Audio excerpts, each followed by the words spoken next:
Hello everybody, I'm Andra and this is my sketchbook. So just to give a little refresh on what my color series is, back in November I thought I'd be able to do Huevember, a challenge where for every day of the month you have a different color and you do a piece based on that color. And I thought I could do that right after Inktober, an art challenge where you do 31 days of ink pieces for the month of October. And I thought I could do them back to back, but with like the holidays coming up, it just didn't work out. So I decided to kind of take all the prep work that I had done for November and do it during the summer. I thought it would just match better. I tend to do a lot more colors in the summer in my art pieces than I do say like January and February. I use a lot of more cooler and muted tones. I'm just very affected by the weather. So what I did to prep for November is I got out all my paints and I swatched them and I created a giant color wheel and I picked out 30 of those colors and I used watercolor colors from all of my sets, and so it's kind of nice to revisit all these old paints. So this paint right here is Dr. Paige Martin's Hydrus watercolors, and this is the color Gamboge.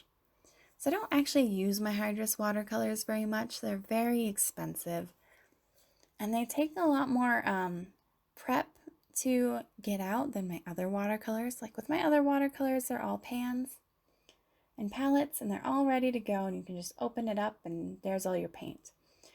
But with Hydrus watercolors, they are liquid watercolors, and so you have to take them out. And one drop from the watercolors goes a long way. You have to take them out, drop the colors in, and then once those colors kind of sit in the palette for a while and dry out, they don't reactivate very well. So you kind of have to take what you need the first go. And so probably what appeals to me about watercolors the most is like there's like zero paint waste in it. They dry out, you can reactivate them, but not so much with Hydrus watercolors. However, the Hydrus watercolors are very light fast, meaning they'll last a long time without fading. And they are very vibrant and very beautiful. But I just don't find myself using them very often.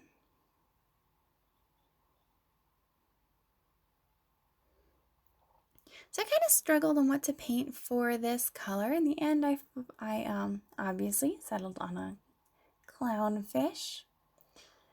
And I had a little bit of trouble with this one. I just couldn't get into it. I think part of the reason is because this is a watercolor Moleskine sketchbook, which used to be my favorite sketchbook. I made sure that I would never be without this paper in the sketchbook by making sure I always had multiple. And so I have this sketchbook, I have another sketchbook of the same kind that is partially filled, and I have one more that's all wrapped and never been opened. And while I loved it at first, I think I'm just falling out of love with the paper. It's just, I don't know, there's nothing like specific about it.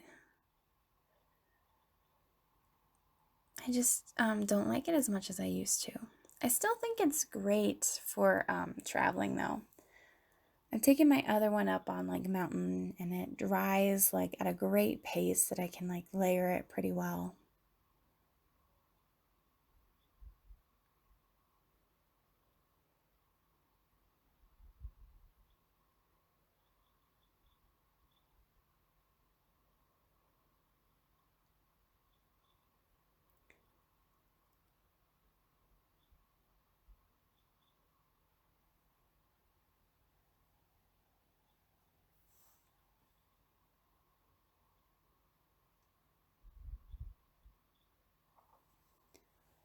All right, and so when I get kind of stuck on a painting, I usually pull out my gouache and I don't know, I'm not very familiar with gouache, but I use it to try to add something extra, I suppose. It's opaque, it can go on top of things, it gives you more options.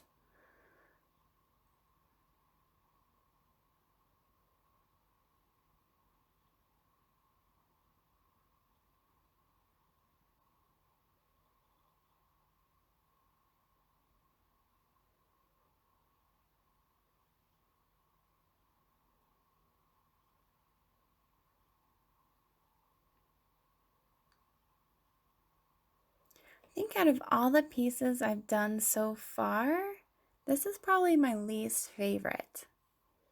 I said that about the bee I did, and I think that one's kind of grown on me, so maybe this one will later too. But for right now, it's not my favorite.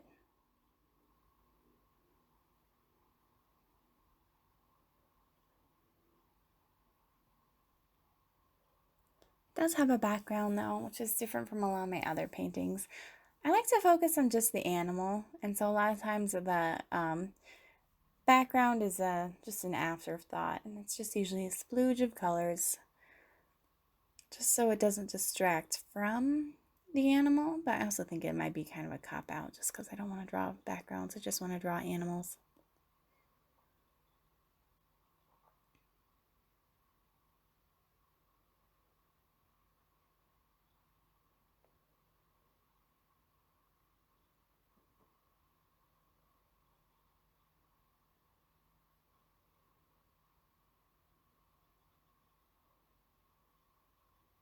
Alright, thank you for watching. Like this video if you would like. Comment down below and tell me what animal you like to see me draw next. If you'd like to see more of my color series, you can subscribe. But I also have more pieces that I don't film in different mediums over on my Instagram, and I'll leave the link below so you can see that. Alright, thank you for watching. Have a great day.